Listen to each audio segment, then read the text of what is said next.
찬송가 310장입니다.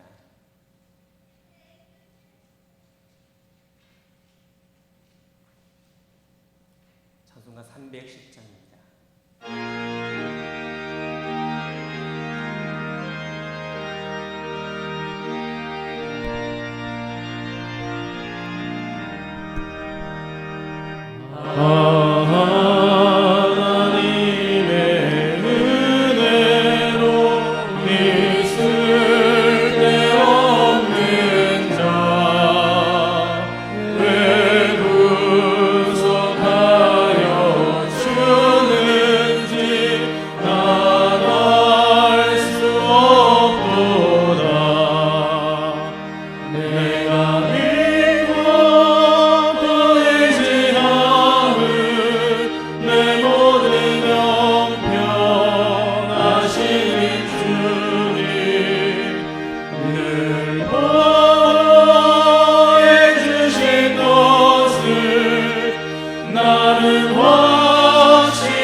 찬송가 273장입니다.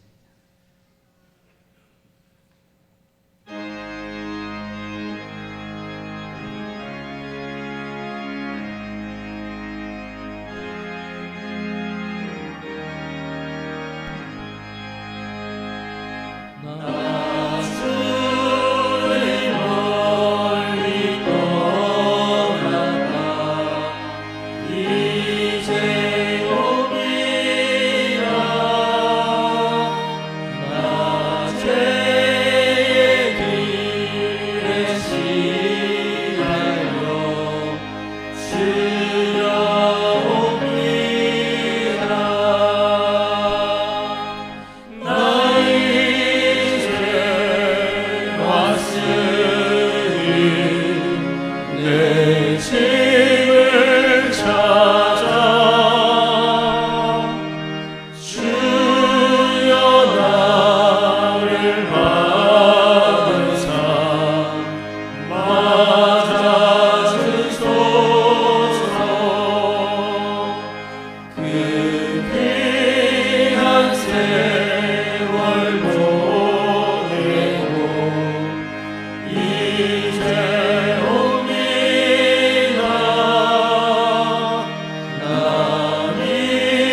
전하실 목사님과 예배를 위해 함께 기도하며 나아가겠습니다.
내 영혼아, 네가 어찌하여 낙심하며 어찌하여 내 속에서 불안해하는가? 너는 하나님께 소망을 두라. 그가 나타나 도우심으로 말미암아 내 하나님을 여전히 찬송하리로다. 하나님 아버지, 우리 지금 전 세계 인류들이 바이러스라는 전염병으로 인하여 두려워하고 공포에 질려 있습니다. 하오나 믿음 안에 있는 우리에게 말씀하시기를 어찌하여 두려워하느냐, 어찌하여 불안해하느냐라고 말씀하신 아버지, 여호와 하나님께 소망을 둘 때에 불안도 두려움도 물리칠 수 있다고 말씀하셨사오매 아버지 주신 믿음 주시옵소서. 이 믿음으로 예배할 때에 하나님 영광 거두어 주시옵소서. 이 땅에 다시 오실 예수님의 이름으로 기도하옵나이다. 아멘. 전능하사 천지를 만드신 하나님 아버지를 내가 믿사오며 그 외아들 우리 주 예수 그리스도를 믿사오니 이는 성령으로 잉태하사 동정녀 마리아에게 나시고 본디오 빌라도에게 고난을 받으사 십자가에 못 박혀 죽으시고 장사한 지 사흘 만에 죽은 자 가운데서 다시 살아나시며 하늘에 오르사 전능하신 하나님 우편에 앉아 계시다가 저리로서 산자와 죽은 자를 심판하려 오시리라. 성령을 믿사오며 거룩한 공회와 성도가 서로 교통하는 것과 죄를 사하여 주시는 것과 몸이 다시 사는 것과 영원히 사는 것을 믿사옵나이다. 아멘. 하늘이 하나님의 영광을 선포하고 궁창이 그의 손으로 하신 일을 나타내는도다.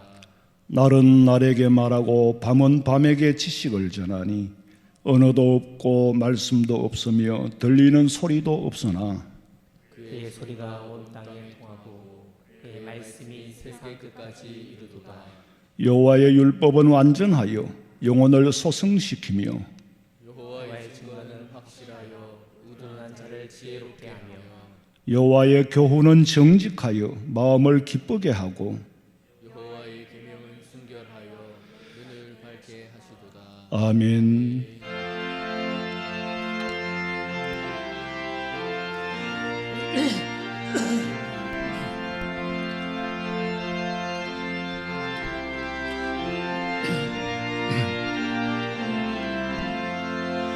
이 이 몸의 소망 무언가 우리 주 예수뿐일세. 우리 주 예수 밖에는 믿으리 아주 없도다. 주 나의 반석이시니 거위에 내가 서리라. 거위에 내가 서리라. 무섭게 바람 부는 밤 물결이 높이 설렐 때 우리 주 거신 은혜에 소망에 다설 주리라. 전하의 반석이시니 거위에 내가 서리라. 거위에 내가 서리라. 세상에 믿던 모든 것 끊어질 그날 되어도 우주의 언약 미사와 내 소망 더욱 크리라. 주 나의 반석이시니 거위에 내가 서리라. 거위에 내가 서리라. 바라던 천국 올라가 하나님 앞에 배울 때 구주의 의를 힘입어 어여시 바로 서리라. 주 나의 반석이시니 거위에 내가 서리라. 거위에 내가 서리라.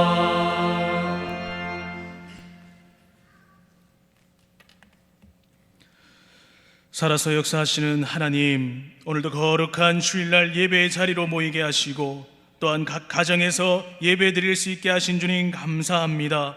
코로나19로 인해서 예배당에 모여 예배 드릴 수 없지만 어디서든지 각 처소에서 삶 속에서 하나님을 예배하는 귀한 성도님들 되도록 인도하여 주시고 날마다 주님과 동행하는 귀한 삶 되도록 인도하여 주시옵소서. 특별히 나라와 경제를 지켜주시옵소서. 어려움 가운데 처한 우리 소상공인들 또한 자영업자들 하나님 힘든 가운데 있습니다. 잘 이겨내도록 지혜와 능력을 더해 주시고 도움의 손길들을 붙여 주시옵소서. 우리나라가 바로 설 수 있도록 자유민주주의가 잘 지켜질 수 있도록 예배의 자유가 있는 어디서든지 예배 드릴 수 있는 대한민국 되도록 인도하여 주시고 하나님께서 직접 다스리시는 귀한 나라 되도록 인도하여 주시옵소서. 아울러 코로나19가 속히 해결되도록 인도하여 주시고 일선에서 수고하고 애쓰고 있는 우리 의료진들과 봉사의 손길들 주님 지치지 않도록 건강 지켜 보호하여 주시옵소서.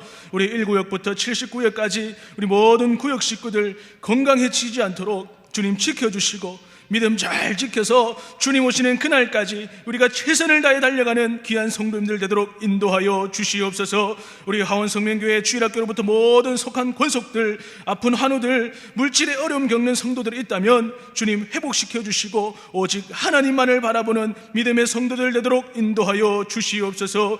귀한 목사님 말씀 선포하실 때 그 말씀 가운데 하나님의 놀라운 은혜가 임하게 하시고 말씀 가운데 힘을 얻고 더욱 이 한 주간도 힘을 내어 승리하며 살아가는 귀한 예배의 시간들이 되도록 주님 인도하여 주시옵소서. 반드시 다시 오실 예수님의 이름으로 기도하옵나이다. 아멘.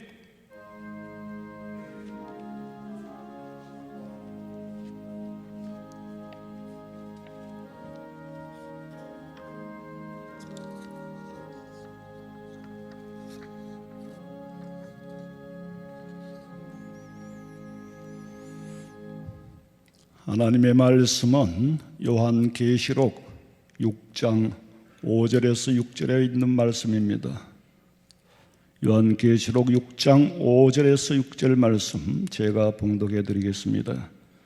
셋째 인을 떼실 때에 내가 들으니 셋째 생물이 말하되 오라 하기로 내가 보니 금은 말이 나오는데 그 탄자가 손에 저울을 가졌더라.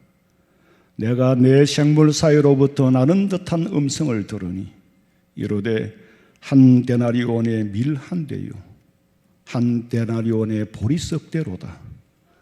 또 감람류와 포도주는 해치지 말라 하였더라. 아멘. 준비하신 예물 드리겠습니다.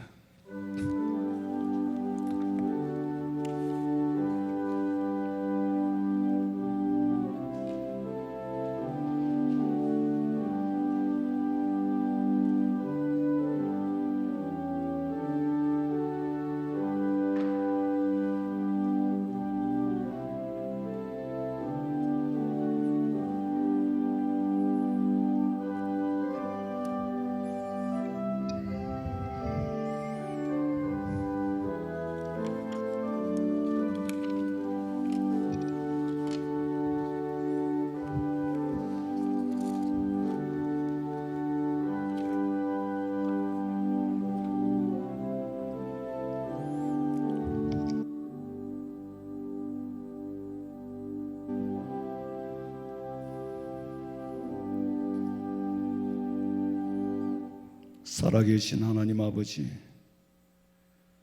세상은 온통 기근이라고 떠들지만은 그래도 오늘도 일용할 양식 주신 은혜에 감사하옵고 많든지 적든지 소득을 주신 은혜에 감사합니다. 일한 만큼의 대가를 거두어 드리며 많이 거두어도 풀이를 gem할 때에 아무런 유익이 없고 적은 소득이지만 의를 gem할 때에 불의를 gem한 많은 것보다 낫다고 하셨사오니 아버지 하나님, 우리 성도들의 가정에 때를 따라 필요하고 때를 따라 먹을 수 있는 양식을 허락하시고 전대에 돈이 다하지 않게 하시며 기름독에 기름이 마르지 않게 하시고 항상 풍성하게 너무 가진 것이 없어 하나님을 원망할까 두렵습니다. 너무 부하여 믿음에 나태해질까 두렵습니다. 우리의 삶을 적당하게 조절하시는 하나님, 우리의 삶을 인도해 주시옵소서. 드릴 수 있어서 감사하오며 예수님의 이름으로 기도하옵나이다. 아멘. 오늘도 우리는 이런 넓은 공간에 5층에 두 사람 앉아있고 성도들 보기에 본당에 앉아있는 분들은 누굽니까? 그럴 거예요. 교역자, 가족들이고 어린아이들입니다. 참 우리가 겪고 있는 현실이 많이 힘들고 답답해요. 답답한들 인간이 힘으로 살 수 있는 건 아무것도 없어요. 성도들이 주일이 되면 더 답답해진대요. 왜냐하면 그래도 교회 가는 기쁨이 있었고 기다림이 있었는데 이것마저 막혀버리니 가슴이 더 답답하다는 겁니다. 그러나 좀 참으세요. 우리가 영상으로도 예배할 수 있는 게 얼마나 감사합니까? 여러분, 찬송은 집에서 혼자 마음대로 할 수가 있고 다 할 수 있는데 이 영상이 없으면 말씀은 못 들어요. 성경을 물론 읽으면 되겠지만은 읽는 만큼 깨달아지지가 않으니까 읽어도 의미가 없고 재미가 없다는 거죠. 이렇게 영상으로 예배를 드리는 것은 예배의 본질인 목적을 두고 방법이 목적을 배신하면 안 되니까 그리심산에서 예배를 드리든지 예루살렘에서 예배를 드리든지 장소가 중요하지 않다. 왜? 예배의 본질은 영이니까. 영으로 드리는 예배니까. 영으로 드리는 예배에 방법이 목적을 배신하게 되면 영리적인 현상이 일어나요. 우리가 합리적으로 생각해 보면 이렇게 예배 드릴 수 있는 것도 참 감사해요. 하나님께서 인터넷을 발달시켜 가지고 집에서 찬송하고 말씀은 영상으로 들을 수 있고 이게 하나님이 우리에게 주신 은혜예요. 인공지능 시대에 살아가는 은혜가 바로 이런 겁니다. 아니면 어떻게 하겠어요? 하나님은 준비하시는 하나님이니까 평생에 없었던 일을 당하지만 하나님의 복음을 전할 수 있는 수단은 열어놓고 계십니다. 눈에 보이지 않는 그 바이러스 한 점 때문에 지구촌에는 대지각의 변동을 가져왔지만 인간은 한계 앞에서 아무런 대책을 내세울 수 없어요. 지금이라도 회개하고 하나님 만군의 여호와 당신이 창조주입니다. 우리를 죄 가운데 건지실 분은 메시아 예수 그리스도밖에 없다는 사실을 회개하고 고백할 때에 이 온역이 끝이 날 거고 이 온역을 피해서 이길 수 있는 거예요. 그런데 하나님이 주신 온역을 인간이 막을 수도 없겠지만은 그 중에서도 지도자의 눈이 어두우면은 막을 수 있는 길마저 피할 수가 없어요. 막을 수 있는 길도 피하게 하는 거예요. 더더구나 지금 우리나라는 초기 대응에 미숙함으로 선진국 대열에 서 있던 나라가 하루아침에 지구상에서 170개국이 대한민국 사람 들어오지 말라는 거예요. 대한민국 사람의 여권을 내밀었다가는 그전에는 그렇게 떳떳하게 내밀었던 여권이 지금은 내밀 수가 없게 됐어요. 부끄럽고 창피하고 자칫하면 인종차별을 당하니까. 위상은 마치 지구상에서 미아처럼 위상이 떨어져 버렸어요. 마치 육지에서 보트피플이 된 것 같아요. 난민이 되어버렸어요. 날마다 마스크 사기 위해서 길게 줄을 선 모습은 무슨 배급받는 사람의 모습이에요. 6.25 직후에 미국의 원조 물자를 받아먹기 위해서 줄을 섰던 모습, 저는 사진으로는 봤지만 실제로 줄을 서본 적은 없어요. 꼭 6.25 직후에 원조 물자 받아먹기 위해서 줄을 선 모습이 지금 오늘 약국 앞에 선 줄 선 모습이에요. 앞으로 이렇게 줄을 서야 할 일이 많다면은 우리의 삶의 지수, 행복의 지수는 바닥으로 떨어집니다. 북한 사람들은 원래 배급에 익숙해져 있기 때문에 줄 서는 것도 익숙하고 불편하지 않아요. 먹을 걸 주기만 한다면은. 그런데 대한민국 사람들은 돈을 가지고서도 줄을 서는 것, 이거는 도저히 적응이 안 됩니다. 우리는 마지막 때에 다가올 변화를 준비해야 돼요.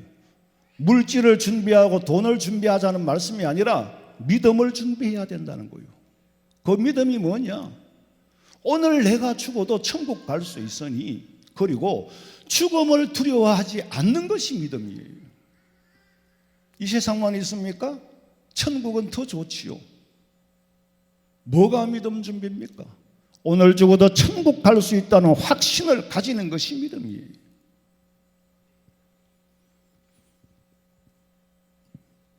오늘 우리 성도들은 제가 이렇게 어려운 상황 속에서도 말씀을 당당하게 전가할 수 있는 것은 소망이 있기 때문에, 소망이 없다면 어떻게 말씀을 전하겠어요? 아무리 어려움이 있어도 예수 믿는 우리에게는 소망이 있는 줄로 믿으시기를 주님의 이름으로 축원합니다. 앞으로는 인류 사회에 전에 없던 일이 점점 더 많은 변수가 생길 거고, 점점 더 빨리 온역이 다가올 거고, 점점 더 지진의 간격도 좁아질 거고, 더 큰 지진이 일어날 거고, 인간이 예상하지 못한 일들, 성경에만 기록되어 있는 예언들이 하나씩 이루어지고 하나씩 성취되어져 간다는 사실을 객관적으로 한번 보세요. 영안이 떠였다면은 인류 역사가 어떻게 이루어져 가는가, 창세기부터 요한계시록까지 어떻게 이루어져 가는가, 전부 성경에 예언되었던 것이 성취되어져 가는 과정이에요. 인공지능 시대, 이거 이미 다 예언되었던 겁니다. 성경의 의미를 몰라서 그렇지, 성경은 인공지능 시대를 뛰어넘어 그보다 더 초월해 있는 천국을 우리에게 가르쳐 주는데, 인공지능 시대는 천국에 도달하지 못한 거예요. 아직까지는. 이방인들이 듣지 못하는 말씀을 우리는 영으로 듣고, 이방인들이 보지 못하는 세상을 영안이 떠인 사람은 말씀으로 통하여 볼 수 있게 되는 그런 현실 속에 살면서 눈이 어둡고 귀가 어두우니 이 혼란 속에서 호망천지예요. 호망천지. 그 옛날 이 구약 성경의 예언이 될 때는 참 먼 미래, 과거의 미래에 일어날 일이라고 생각이 됐지만은 그 과거의 미래가 우리는 지금 현실입니다. 그 미래가 지금 우리에게는 현실로 나타나고 있는 겁니다. 우리는 과거 시대에 사는 게 아니고 과거에 예언했던 시대, 이런 일이 일어날 거라고 예언했던 그 시대에 우리가 살고 있단 말씀이에요. 우리 앞에 나타나는 이 일은 전부 이미 선포되었던 예언이 성취되고 있을 뿐 하나도 놀라울 게 없습니다. 두려울 것도 없고요. 믿음이 준비가 된 사람은 아무런 두려울 것도 아무것도 놀랄 것도 아니에요. 영안이 뜨이고 성령의 음성을 들을 귀가 열린 사람이라면 성경을 가르치면 깨닫게 돼요. 사도행전 8장 29절 읽어보세요. 성령이 빌립더러 이르시되 이 수레로 가까이 나아가 하시거늘 빌립이 달려가서 선지자 이사야의 글 읽는 것을 듣고 말하되 읽는 것을 깨닫느냐? 대답하되 지도해 주는 사람이 없으니 어찌 깨달을 수 있느냐? 하고 빌립을 청하여 수레에 올라 같이 앉으라 하니라. 그때에 빌립이 성경을 가르칩니다. 8장 35절에 빌립이 입을 열어 이 글에서 시작하여 예수를 가르쳐 복음을 전하니라. 예수를 가르쳐 복음을 전하니 가르침의 결과는 8장 36절에 길 가다가 물 있는 곳에 이르러 그 간다게의 내시가 하는 말이 보라 여기 물이 있으니 내가 지금 가르침을 받고 깨달았으니 세례를 받음에 무슨 끄리낌이 있겠느냐. 말씀을 가르칠 때에 깨달음이 있는 사람은 그 자리에서 예수 그리스도를 메시아로 영접하고 내가 세례 받음에 무슨 끄리낌이 있겠느냐. 뭘 더 다시 생각하고 할 게 있겠느냐. 거침없이 그 자리에서 세례를 받는 겁니다. 성령의 음성을 들으면 하나님의 말씀이 비로소 하나님의 말씀으로 들리는 거예요. 성령의 음성을 듣지 못하는 사람은 하나님의 말씀을 사람의 말로 듣는 겁니다. 데살로니가 2장 13절 읽어보세요. 이러므로 우리가 하나님께 끊임없이 감사함은 너희가 우리에게 들은 바 하나님의 말씀을 받을 때 사람의 말로 받지 아니하고 하나님의 말씀으로 받음이니 진실로 그러하도다. 이 말씀이 또한 너희 믿는 자 가운데서 역사하느니라. 하나님의 역사는 어떤 사람에게 나타나느냐? 너희 믿는 자 가운데서 역사하신다고 했습니다. 하나님의 역사는 너희 믿는 자 안에서 나타난다. 자, 애굽의 바로 왕에게 무려 9번이나 하나님께서 표적을 보여주었지만 바로가 영안이 어두우니까 보이는 것도 없고 귀가 어두우니까 들리는 것도 없어요.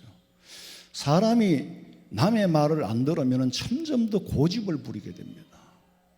고집을 부리는 것 자체가 강팍이함이에요. 고집이 강팍입니다. 표적을 보여주어도 영적인 눈으로 보지 못하니까 자연스럽게 일어나는 일로 생각하는 거예요. 어쩌다가 우연으로 일어나는 일로 생각해요. 세상에 우연은 없습니다. 오직 필연만 있을 뿐이에요. 하나님께서 쓸데없는 일은 일어나게 하지 않습니다. 그 속에 모든 사건 속에는 필연적인 있어야 할 일이 있는 거예요.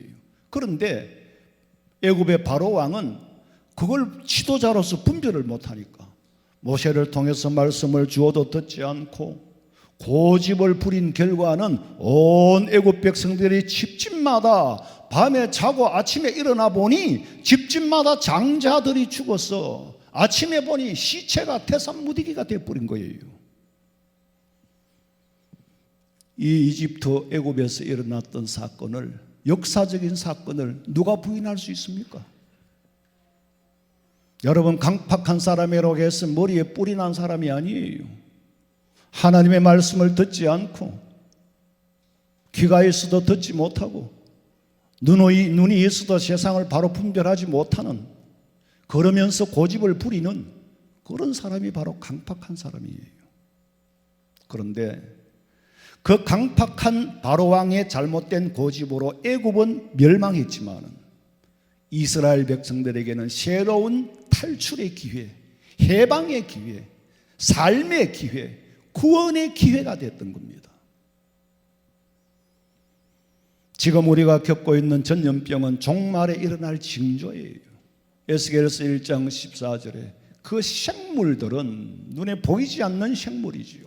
눈에 보이지 않는 바이러스 같은 그 생물들은 번개 모양같이 왕래하더라. 번개는 속도를 말하잖아요. 지금 눈에 보이지 않는 바이러스가 전 세계로 번개같이 왕래하고 있습니다. 이런 일이 일어날 거라는 것을 하나님께서 에스겔 선지자에게 이미 보여주셨습니다. 그런 예언이 종말에 반드시 나타날 거라고. 요한계시록 8장 5절 보세요. 천사가 향로를 가지고 단 위에 불을 담아다가 땅에 쏟으며 뇌성과 음성과 번개와 지진이 나더라. 번개는 속도를 말하는 거죠. 그리고 다니엘 선지자로 통해서 이미 예언되었던 일이 일어난 거예요. 다니엘 12장 4절에 다니엘아, 마지막 때까지 이 말을 간수하고 이 글을 봉함하라. 많은 사람이 빨리 왕래하며 지식이 더하리라. 빨리 왕래하고 지식이 더하리라. 왕래는 빨라지고 지식은 더해지지요. 이게 마지막 때에 나타날 징조예요. 수없이 반복해서 수없이 강조하여 선포되었던 예언이 지금 이 시점에 일어나니까 아직 이것은 예행 연습에 불과한 겁니다. 주님 재림하시기 전에 일어날 징조라고 했으니까 마지막 이때 일어날 징조예요. 이미 구약 성경에 아모스 선지자로 통하여 예언되었던 말씀입니다. 아모스 2장 12절 읽어보세요. 그러나 너희가 나실 사람으로 포도주를 마시게 하며 또 선지자에게 명령하여 예언하지 말라 하였느니라.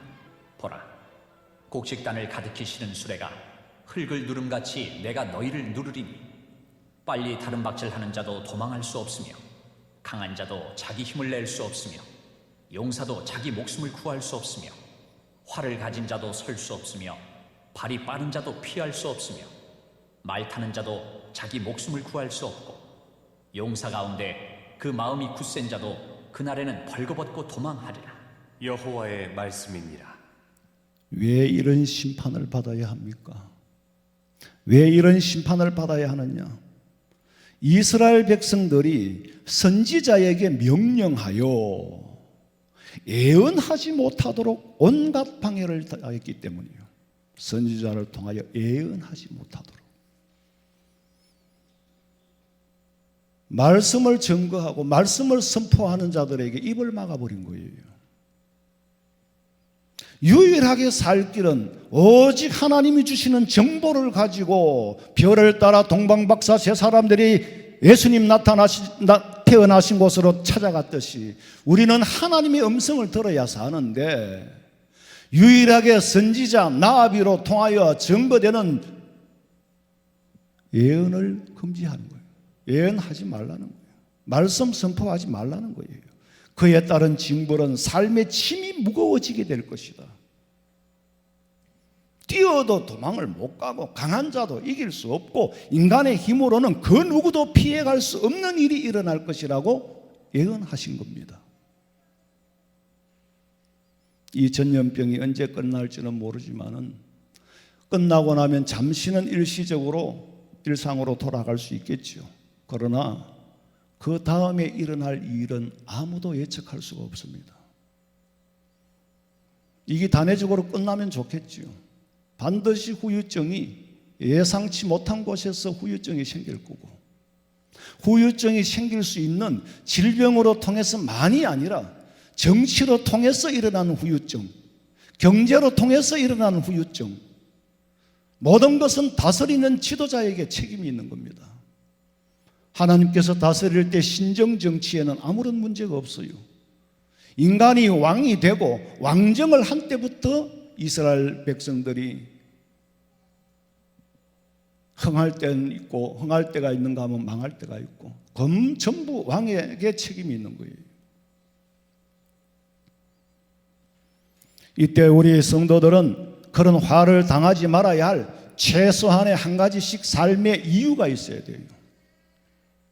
그냥 존재하는 것이 아니라 그저 현존하는 것이 아니라 실존하는 자가 되어야 된다, 그 말씀입니다. 뭐가 실존입니까? 내가 살아야 할 이유를 분명히 가지고 사는 것이 실존이에요. 생물학적으로 그저 먹고 사는 것은 존재하는 거죠. 우리 예수 믿는 사람들은 전부가 다 실존하는 자예요. 왜? 내가 왜 살아야 하고 어디서 왔다가 어디를 가는지를 알고 사는 사람들이기 때문에 자기 자신에 대하여 날마다 질문하고 그 질문에 대한 답을 찾고, 그렇기 때문에 여러분들은 실존하는 자예요. 그래서 내 건강도 내게 주신 물질도 생명도 지켜야 할 이유가, 하나님 앞에서 이유가 있어야 지켜지는 겁니다. 26년 전에 교회를 시작할 때부터 우리는 교회의 사명을 다하는 교회, 교회의 구실과 역할을 다하는 교회가 되게 해달라고 기도했고, 건축을 할 때도 하나님께서 보시기에 빚을 내서 건축을 하는 일이 교회의 구실과 사명을 감당하지 못하는 교회가 그런 일을 벌인다면은 지금이라도 멈추게 해달라고. 참고 될 게 뻔하니까 지금이라도 공사 중에도 제가 그런 기도를 했어요. 그러나 하나님께서 우리 교회를 통하여 해야 할 일이 남았기 때문에 여기까지 붙잡아 주셨어. 그러나 지금도 사명과 구실을 감당하지 못하면은 하나님은 촛대를 언제 옮길지 알 수 없습니다. 마치 소아시아 7교회처럼 교회는 말씀의 터 위에 든든히 서가야지, 교회가 돈 위에 서가는 게 아니에요. 교회가 숫자 위에 서가는 게 아닙니다. 건강도 물질도 지식도 내 생명도 살아있는 동안에는 사명이 있어요. 그 사명을 감당할 때만이 삶의 가치가 있는 거, 살아야 할 이유를 가지고 사는 겁니다. 사명이 없는 생물학적인 생명은 짐승하고 똑같지요. 사명이 없는 자가 권세를 가졌어. 사명이 없는 자가 지식을 가지고 물질을 가지니까 세상이 혼란스럽습니다. 이렇게 어려울 때에 밝은 소식을 전하지 못하는 제 마음도 천근 만근 무겁습니다. 그런데요, 아니에요. 결과는 반드시 소망으로 인도하실 줄로 확실하게 믿으시기 바랍니다. 소망이 있기에 무거운 마음으로도 가볍게 전가할 수 있는 거지. 그리스도인에게 소망이 없다면 이 세상에 누구에게 소망이 있겠습니까? 제가 만든 말이 아니에요. 괜히 이 시점에 여러분 사람 듣기 좋아라고 하는 위로가 아니라 하나님께 소망을 둔 자, 하나님께서 우리에게 소망을 주셨으니 이 소망을 확실하게 받으시기를 주님의 이름으로 축원합니다. 두려워하지 마라. 겁내지 마라. 물 가운데 지나갈 때에도 물이 너를 침몰치 못하게 할 것이고, 불 가운데서도 불이 너를 사르지 못하도록 할 것이다. 다니엘의 친구가 7배의 뜨거운 풀무불 가운데서도 견뎠고 사자굴에서도 살아남았고, 신비적인 일이죠. 기독교는 신비주의가 되면 안 돼요. 그러나 그 속에 신비가 있다는, 하나님의 비밀이 있는 거예요. 그 비밀이 나타나는 걸 우리는 신비라고 하죠. 그러나 그 비밀을 추구하는 것은 신비주의가 되면 안 됩니다. 성령의 음성을 들으며 하늘의 징조를 보고 슬기롭게 대처하면은 우리에게는 분명히 소망이 보입니다. 여러분, 소망이 보이지 않는다는 것 자체가 아직 성령의 음성을 듣지 못했기 때문이고, 소망이 생기지 않는 것 자체가 성령의 음성을 듣지 못했기 때문입니다. 어찌하여 천기는 분별할 줄 알면서 이 시대는 분별하지 못하느냐? 과학이 그렇게 예언의 말씀을 증거해 보여주고 있는데도 불구하고 과학과 신학이 어떻게 이분법으로 나눕니까? 그게 아니죠. 성경에 이미 예언되었던 일들을 과학이 하나씩 하나씩 들추어내주고 있는데 이보다 더 큰 증거가 어디 있느냐?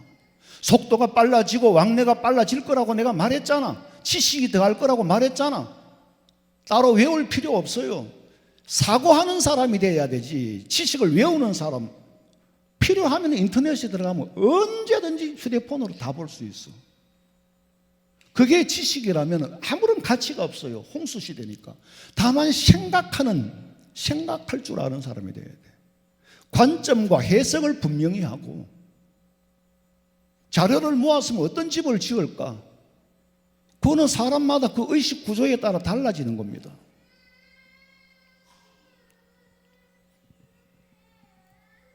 지금 우리가 겪고 있는 과정은 조각배가 풍랑을 만난 건 틀림이 없지만은 예수님께서는 절대로 결단코 침몰하지 않게 하시겠다고 약속해 주셨습니다. 나 두려움 없네, 두려움 없도다. 큰 물결과 풍랑이 일어나도 주 예수님 입에 사공이라. 나 두려움 없네, 두려움 없도다. 주 예수님 뭐예요? 예수님이 나의 배의 사공이 되시니까 어떤 풍랑이 와도 두려움이 없어요. 자, 바울이라는 사람은 비록 죄인의 신분으로 로마로 압송되어서 지금 재판을 받으러 가는 길이지만은 로마로 가기 위한 배는 바울의 말처럼 떠나지 말았어야 합니다. 바울이 재판받기 싫어가지고 로마로 가는 배를, 이 배는 지금 떠나면 안 된다라고 말한 게 아니에요. 바울은 스스로 로마에 가서 재판받기를 원해서 가는 겁니다. 지금 가이사 황제 앞에서 내가 재판을 받겠다. 니들이 하는 재판은 안 받겠고 로마 가이사 황제가 하는 재판을 받겠다고 자청해서 재판을 받으러 가는 길이지만은 지금은 때가 아니다. 왜? 이 배를 타고 지중해를 건너다 보면은 유라굴로호라는 태풍, 무서운 태풍이 지금 오고 있다.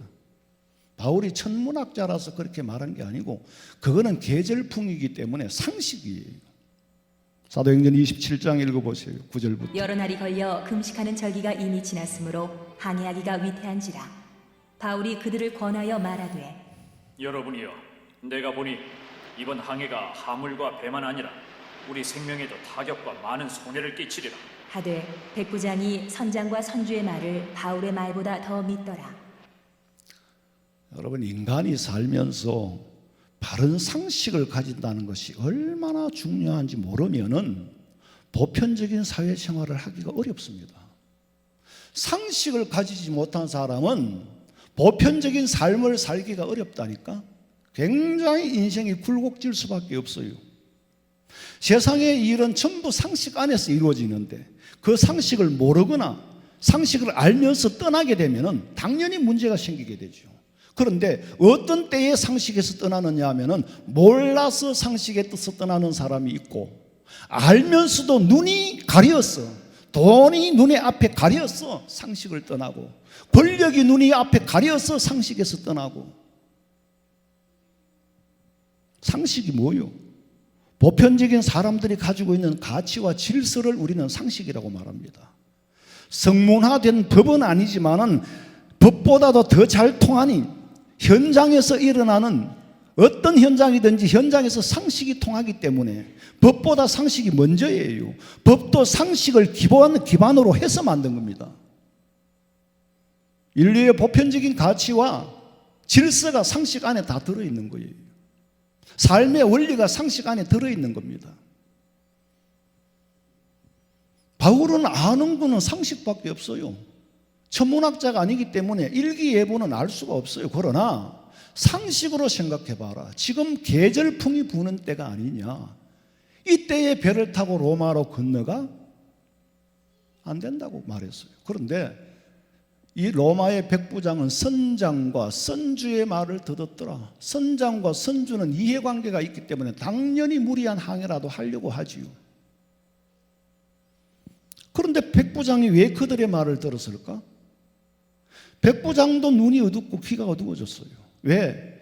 백부장이 지금 가 있는 곳은 미항이라는 곳인데 겨울에 계절풍이 불고 겨울을 견디기가 참 힘드는 그런 항구도시라. 그래서 빨리 자기도 로마로 가고 싶은 거예요. 그러니까 선장과 선주와 백부장이 뜻이 하나가 될 수밖에 없는 거예요. 다수가 진리입니까? 바울은 떠나면 안 된다고 그렇게 말렸는데도 결국은 백부장은 선장과 선주, 이익을 추구하는 사람들의 말을 듣더라는 거예요.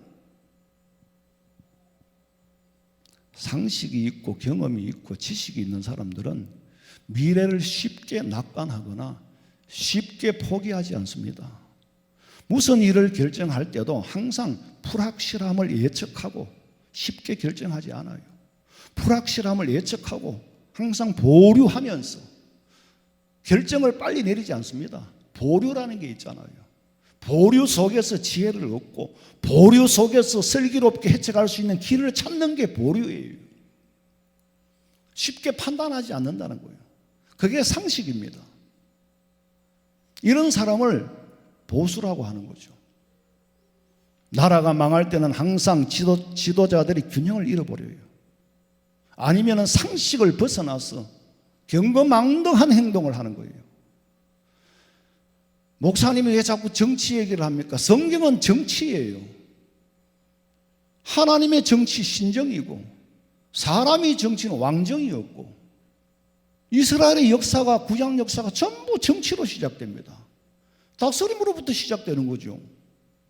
선지자들로 통하여서 정치 지도자 왕에게 책망을 하고 바르게 지도하고 그러니까 다윗이 죄를 지었을 때 나단 선지자가 죄를 책망할 때 그 앞에 엎드려 회개를 했잖아요. 그럴 때 나라가 바로 서는 겁니다. 이승만 대통령은 해방 후에 조선 왕조로 돌아가지 않고 이전의 왕조로 조선시대로 돌아가지 않고 자유민주주의 시장경제 원리로 나라를 세웠으니까 조선시대에 살던 사람이 보기에는 진보라도 보통 진보가 아니에요. 그렇잖아요. 그 역사는 제가 이 시간에 말씀을 다 드릴 수가 없는데 그 과정을 어떻게 다 말씀드리겠어요. 결론은 이승만 대통령은 조선시대를 떠나서 진보예요. 엄청난 진보지요. 보지도 못하고 듣지도 못했던 나라를 만들겠다고 하니 그게 진보지요.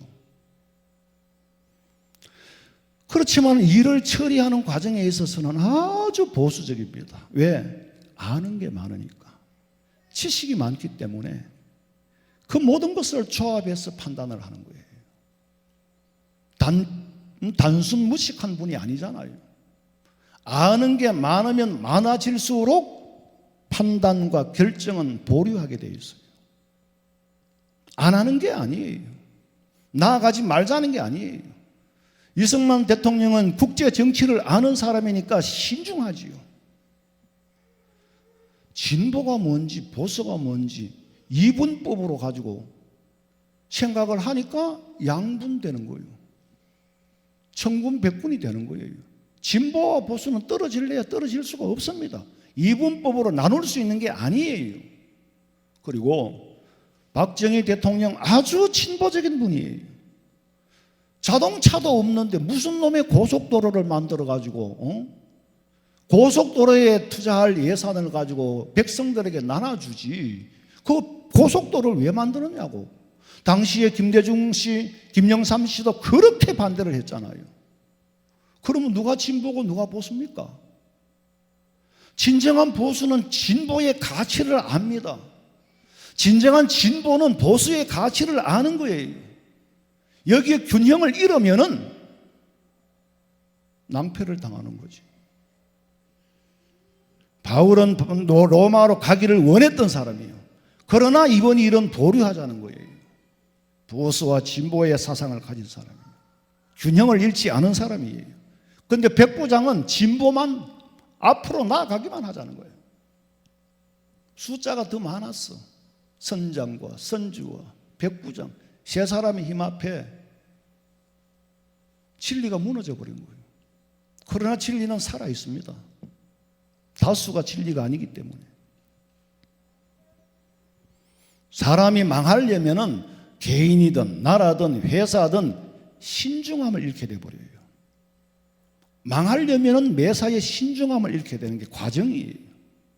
그리고 판단의 기준이 흐려져 버립니다. 상식을 잃은 사람에게는 죄수의 신분으로 재판을 받으러 가는 바울의 말에 귀를 기울일 리가 없지요. 사람이 사리를 분별하고 현명하게 판단하고 결정하는 데는 자기 욕심을 빼야 바른 소리가 바르게 들리고 틀린 소리가 틀리게 들리는 거예요. 욕심이 가로막아서 눈이 멀고 귀가 어두워지면은 막무가내의 사람이 되어버리는 겁니다. 막무가내의 사람. 이 세상은 막무가내로 살아가도 되도록 만들어져 있지 않다는 겁니다. 반드시 질서가 있고 원칙이 있어요. 질서와 원칙을 어기게 되면 어떤 결과를 가져오게 되느냐? 사도행전 27장 13절부터 읽어보세요. 남풍이 순하게 불매 그들이 뜻을 이룬 줄 알고 닻을 감아 그레데 해변을 끼고 항해하더니 얼마 안 되어 섬 가운데로부터 유라굴로라는 광풍이 크게 일어나니 배가 밀려 바람을 맞추어 갈 수 없어 가는 대로 두고 쫓겨가다가 가우다라는 작은 섬 아래로 지나 간신히 거루를 잡아 끌어올리고 줄을 가지고 선체를 둘러 감고 스르디스에 걸릴까 두려워하여 연장을 내리고 그냥 쫓겨가더니 우리가 풍랑으로 심히 애쓰다가 이튿날 사공들이 짐을 바다에 풀어버리고 사흘째 되는 날에 배의 기구를 그들의 손으로 내버립니다. 여러 날 동안 해도 별도 보이지 아니하고 큰 풍랑이 그대로 있음에 구원의 여망마저 없어졌더라. 한 인간이 상식을 떠났을 때의 결과가 이렇게 비참한 겁니다. 한 지도자가 상식을 떠났을 때 일어나는 일은 감당을 할 수가 없습니다. 배에 싣고 가던 물건을 다 바다에 던지고 그래도 안 되니까 배를 운행하고 배의 기구조차 다 버렸다는 말은 이미 살기를 포기한 것과 다를 바 없습니다. 무슨 재주로 풍랑을 이길 수 있겠습니까? 결국에는 배조차 산산조각이나 그런 지경에 있을 때에 바울은 그 낙심하고 좌절하고 희망과 소망이 없는 자들 앞에 나타나서 하는 말이 27장 21절 읽어보세요. 여러 사람이 오래 먹지 못하였으니 바울이 가운데 서서 말하되 여러분이여 내 말을 듣고 그레데에서 떠나지 아니하여 이 타격과 손상을 면하였더라면 좋을 뻔하였느니라. 내가 너희를 권하노니 이제는 안심하라. 너희 중 아무도 생명에는 아무런 손상이 없겠고 오직 배뿐이리라. 내가 속한 바 곧 내가 섬기는 하나님의 사자가 어젯밤에 내 곁에 서서 말하되 바울아 두려워하지 말라.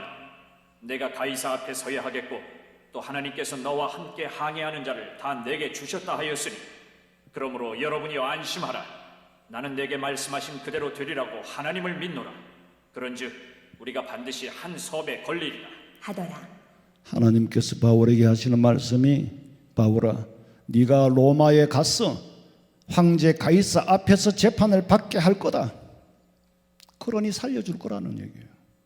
재판을 받으러 가지만은 결국 재판을 받게 하겠다는 거예요. 죄수의 신분으로 재판 받으러 가는 게 무슨 일이 좋겠어요? 뭐가 기쁘겠어요? 그러나 바울이 원했던 일이고 네가 원하는 대로 황제 앞에서 재판을 받을 수 있도록 이 배가 산산조각이 나도 생명에는 지장이 없다. 너뿐만이 아니라 너 때문에 이 배를 함께 탄 자들에게도 재산을 잃고 다 버려도 생명에는 지장이 없게 하겠다. 바울이 뭘 믿고 그런 큰 소리를 합니까? 뭘 믿고 그런 희망적이고 뭘 믿고 그런 소망을 안겨줄 수 있느냐고. 바울이 자기가 한 말이 아니에요. 자기 생각에서 나온 말이 아니에요. 성령 하나님께서 바울로 통하여서 이 배에 탄 사람 중에 하나님이 함께하는 사람이 있다는 것을 보여주기 위해서 대한민국에 진실로 살아있는 교회가 있고 대한민국에 진정한 성도가 있다는 걸 이 기회에 보여주어야 돼요. 한국 교회 때문에 대한민국이 소생하고 다시 살아나는 일을 분명히 이방인들에게 보여주어야 됩니다. 바울은 하나님의 말씀에 근거해서 소망을 안겨준 거지. 바울이 무슨 배짱을 가지고 그런 말을 할 수 있겠습니까?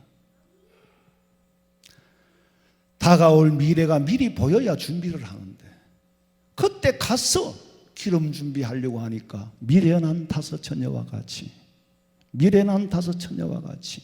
슬피 울며 바깥 어두운 곳에서 일을 갈리라.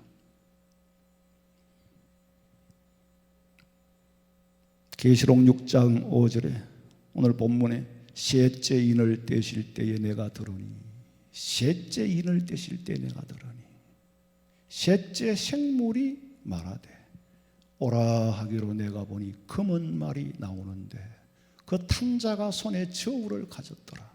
검은 말이 저울, 검은 말이 뭡니까? 대환란의 극심한 기근을 말하는 거죠. 기근이 온다. 손에 저울을 가졌더라. 검은 말의 무기예요. 검은 말의 무기. 양식을 저울에 달아서 배급을 할 만큼의 기근이 온다는 거죠. 떡을 달아서 먹는다. 이 말은 뭐요? 오늘 10kg 주면은 오늘 1kg 먹고 달아서 먹는, 마음대로 푹푹 퍼가지고 먹는 게 아니고 달아서 먹고 저울로 달아서 주고, 그거 다 성경에 기록된 예언입니다. 우리나라도 식량 자급도는 엄청나게 떨어집니다. 식량 자급 국가가 아니라는 건 우리 국민들이 알고 살아야 됩니다. 우리가 역사를 잠시만 되돌아보면 참 배고픔의 시절, 배고플 때 태어나서 그 사람이 아직 안 죽고 여기 살아있어요. 원자재 하나 없고 지하자원 하나 없는 우리나라가 어떻게 해서 잘 살게 되었는가를 눈으로 보고 살아왔습니다. 우리 부모님 세대에는 풀뿌리를 캐먹고 나무 껍질을 벗겨서, 소나무 껍질을 벗겨서 송기라는 게 있어요. 그걸 가지고 송기떡을 해먹고, 그게 고급 음식이라서 먹는 게 아니에요. 먹을 게 없으니까. 그걸 가지고 뭐라 그래요? 초건목피하던 시절. 풀뿌리를 캐먹고 나무 껍질을 벗겨 먹는. 저는 어려서 그걸 눈으로 본 기억은 없는데, 제가 어릴 때 가만히 생각해 보니까 우리 어머니가 머리를 옛날엔 다 길었잖아요. 이렇게 비녀를 꽂고 하는데 머리를 이렇게 삐져면은 그 삐진 걸 손으로 이렇게 하면 모이리가 기니까 이렇게 뭉쳐져요. 그걸 버리지 않고 통에다가 담아둬요. 이상하다. 저걸 왜 안 버리고 담아둘까? 그런데 이제 동네에 장사가 옵니다. 달비 장사라 그랬어요. 달비. 내가 깊은 뜻은 모르겠는데 좌우간 머리카락을 사러 오는 장사가 있어요. 그럼 이제 삐져서 헝클어진 거는 무게를 달면 값이 좀 사고, 그 다음에 생머리를 잘라서 팔면 이거는 이제 고급 원자재니까 비싸고, 그래가 돈을 받고 머리카락을 팔았어요. 그래가 가발을 만들어가 수출을 하고 달러를 벌어오고. 제가 그랬어요. 한 번은 엄마 나도 머리 길러서 잘라서 팔면 안 돼? 그러니까 너는 안 돼? 그러더라고요. 왜? 그러니까 애들 머리는 머리카락이 가늘고 힘이 없어서 못 쓴대요. 가발로 못 쓰는 거예요. 그래서 안 산대요. 정치와 경제가 하나가 됐기 때문에 그 이후에 정경유착이니 어쩌니 저쩌니 하는 소리를 하는데, 정부가 보정을 안 쓰면 누가 외국에서 차관을 줍니까? 그 전부 차관 들여와가지고 자동차 공장 만들고 배 만들고 다 그랬잖아요. 밑바닥의 역사를 모르니까 행복 지수가 올라갈 수가 없어요. 생각해 보면은 밥을 먹을 때마다 감사하고, 정말 감사하고, 역사가, 여러분 생각해 보세요. 계속해서 성장한다는 보장이 있습니까? 없습니다. 더더구나 우리나라처럼 수출해 먹고 사는 나라는, 제조업에 의존하고 있는 이 나라는 인간의 힘으로는 변화를 예측할 수 없는 시대에 살고 있습니다. 마지막 때 공황은 양식이 없고 자원이 부족한 나라로부터 먼저 타격을 받을 거예요. 좀 더 오래 버티겠지요, 부자 나라들은. 자원이 있는 사람들은 좀 더 오래 버틸 수는 있으나 어렵기는 마찬가지입니다. 이런 재난의 시작이지 아직 끝은 아니라 그랬어요. 마태복음 24장 읽어보세요. 난리와 난리 소문을 듣겠으나 너희는 삼가 두려워하지 말라. 이런 일이 있어야 하되 아직 끝은 아니니라. 민족이 민족을, 나라가 나라를 대적하여 일어나겠고 곳곳에 기근과 지진이 있으리니 이 모든 것은 재난의 시작이니라. 이 말씀도 이미 에스겔 선지자에게 예언되었던 말씀이에요. 에스겔서 4장 16절 읽어보세요. 또 내게 이르시되 인자야, 내가 예루살렘에서 의뢰하는 양식을 끊으리니 백성이 근심 중에 떡을 달아 먹고 두려워 떨며 물을 되어 마시다가 떡과 물이 부족하여 피차에 두려워하여 떨며 그 죄악 중에서 쇠퇴하리라. 양식을 끊으리니 떡을 달아 먹는다 그랬어요. 떡을 재가지고 무게를 달아서 먹어야 오래 먹을 수 있으니까. 결국에는 쇠퇴하리라. 계시록 6장 오늘 본문 6절에 내가 내 생물 사이로부터 나는 듯한 음성을 들으니 이르되 한 데나리온의 밀 한 대요 한 데나리온의 보리 석 대로다. 또 감람류와 포도주는 해치지 말라. 한 데나리온은 노동자의 하루 일당인데 하루 종일 일해봤자 근밀 한 대밖에 못 사. 하루 종일 일해봤자 겉보리 한 대 석 대밖에 못 사. 그러면 살기가 얼마나 어려울까요? 최소한의 생명을 겨우 유지하는 정도예요. 그러나 감람류와 포도주는 해치지 마라. 감람류와 포도주는 해치지 마라. 왜? 포도주와 감람류는 보호의 대상이기 때문에. 그러므로 해치지 마라. 이 해치지 말라고 한 사람이 누구냐? 구원받은 저와 여러분 그리스도인인 줄로 믿으시기 바랍니다. 그러나 포도주가 되지 못한 사람들에게 주어지는 심판은 무서운 거예요. 14장 17절부터 읽어보시고요. 또 다른 천사가 하늘에 있는 성전에서 나오는데 역시 예리한 낫을 가졌더라. 또 불을 다스리는 다른 천사가 제단으로부터 나와 예리한 낫 가진 자를 향하여 큰 음성으로 불러 이르되 내 예리한 낫을 휘둘러 땅에 포도송이를 거두라. 그 포도가 익었느니라 하더라. 천사가 낫을 땅에 휘둘러 땅의 포도를 거두어 하나님의 진노와 큰 포도주 틀에 던지매 성 밖에서 그 틀이 밟히니 틀에서 피가 나서 말 굴레까지 닿았고 1600 스다디온에 퍼졌더라. 포도주와 포도송이 이게 뭐 혼란스럽습니다. 잘 들어보세요. 낯선 금을 말하는 거죠. 하나님의 심판을 의미합니다. 그 다음에 불은 심판이죠. 땅의 포도송이는 불신자, 육적인 성도, 음녀, 적그리스도, 거짓 선지자, 종교다원주의 다 포도송이에요. 포도송이가 익었느니라. 죄가 절정에 달했다는 상태입니다. 성 밖에 내친다. 천국 밖 형벌의 장소 지옥으로 떨어지게 한다. 말굴레가 뭡니까? 피의 높이를 말하는 거예요. 참혹한 심판의 상태. 예수님 초림 때에 이스라엘의 비참함이 재현될 거다. 이스라엘에 있었던 그 비참함이 다시금 재현될 것이다. 1600 스타디온이 뭡니까? 이스라엘의 남북의 길이, 이거는 전 세계적인 심판을 상징하는 겁니다. 포도송이는 포도주가 되지 못한 사람을 말하는 거예요.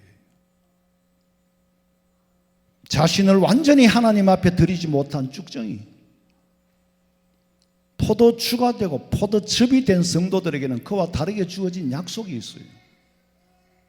포도송이를 해치지 말라가 아니고 포도주와 포도즙이나 주나 감람류는 해치지 마라. 마태복음 24장 21절부터 읽어보세요. 이는 그때에 큰 환란이 있겠습니다. 창세로부터 지금까지 이런 환란이 없었고 후에도 없으리라. 그 날들을 감하지 아니하면 모든 육체가 구원을 얻지 못할 것이나 그러나 택하신 자들을 위하여 그 날들을 감하시리라. 그때에 사람이 너희에게 말하되 보라 그리스도가 여기 있다 혹은 저기 있다 하여도 믿지 말라. 거짓 그리스도들과 거짓 선지자들이 일어나 큰 표적과 기사를 보여 할 수만 있으면 택하신 자들도 미혹하리라. 보라 내가 너희에게 미리 말하였노라. 그러면 사람들이 너희에게 말하되 보라 그리스도가 광야에 있다 하여도 나가지 말고 보라 골방에 있다 하여도 믿지 말라. 번개가 동편에서 나서 서편까지 번쩍임같이 인자의 임함도 그러하리라. 죽음이 있는 곳에는 독수리들이 모일 것이니라. 번개가 동편에서 서편까지 번쩍임이라는 것은 시간과 공간을 초월하여 동시에 예수님이 심판이 있고 동시에 재림을 볼 것이고 마지막 때가 되면 반드시 미혹하는 자, 거짓 선지자가 일어날 거라고 예언된 대로 나타나고 있는 거고, 예수님 당시부터 거짓 선지자, 예수님 당시부터 이단들이 있었습니다. 사이비가 있었어요.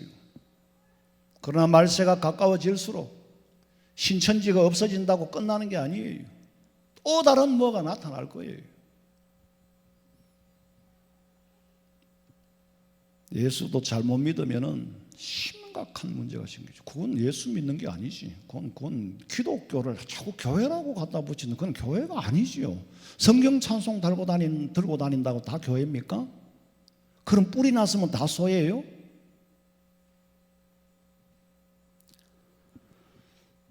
자, 우리는 마지막 때에 이방인들처럼 두려워하지 말아야 할 이유는 내가 살아야 할 이유가 있기 때문이고, 내가 살아야 하는 이유는 하나님을 영화롭게 해야 하기 때문이에요.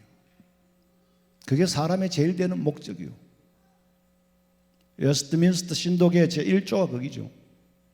사람이 제일 되는 목적은 하나님을 영화롭게 하기 위해서 존재하는 거지, 나를 기쁘게 하려고 존재하는 거 아니다. 왜? 우리는 피조물이니까 어쩔 수 없는 거다. 예수님이 내 돈벌이 잘 되라고 십자가에 못 박아 죽었나요? 나 출세하라고 십자가에 못 박아 죽었냐고. 예수님은 나를 건지시고 구원하시기 위해서, 죄에서 건져 구원하여 천국 보내기 위해서 메시아로 오신 것이지 무슨 마술 램프입니까? 성경의 본질, 기독교의 본질에서 떠난 교회가 너무 많다는 거예요. 본질에서 떠난 성도가 너무 많다는 거예요.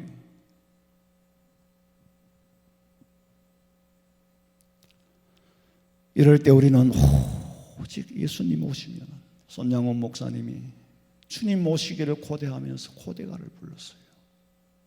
순교를 앞두고 지금이라도 벌어놓은 돈이 아무리 많아도 예수님 오면 다 버릴 수 있어. 아무리 내가 힘들어도 예수님 오신다고 내가 주님 앞에 서면은 소망이 있는 거예요. 우리 한번 다 같이 찬송합니다.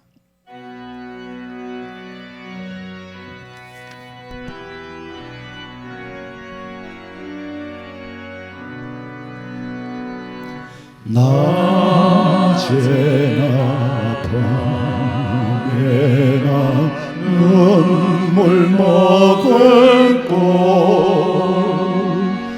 내 주님 오시기만 고대합니다.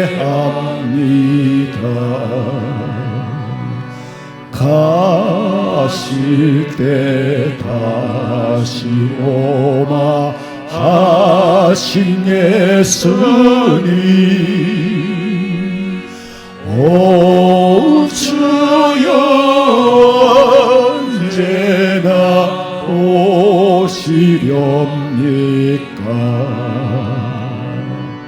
고적하고 쓸쓸한 빈들판에서 희미한 등불만 밝히어 놓고 오실 줄만 안심하고 기다리오니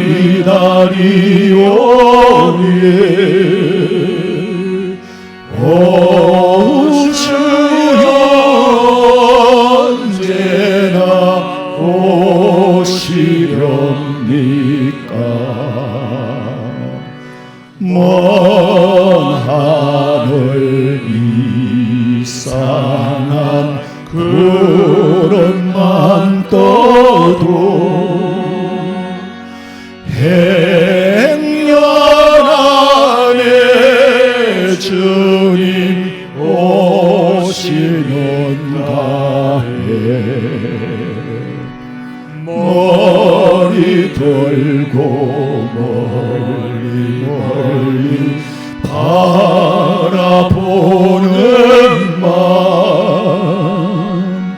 오 주여 언제나 오시렵니까 내 주님 자비한 손을 붙잡고 면류관 벗어들고 찬송 부르며 주님 계신 그곳에 가고 싶어요 오 주여 언제나 오시렵니까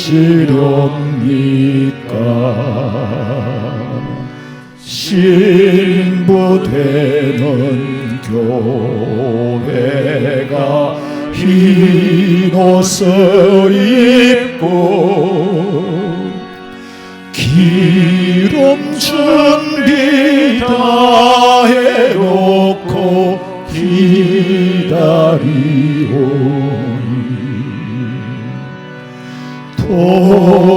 도적같이 오심하고 하신 예수님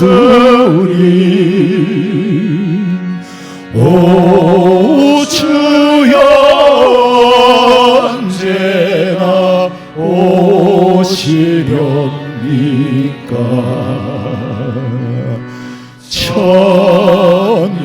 천년을 하루같이 기다린 주님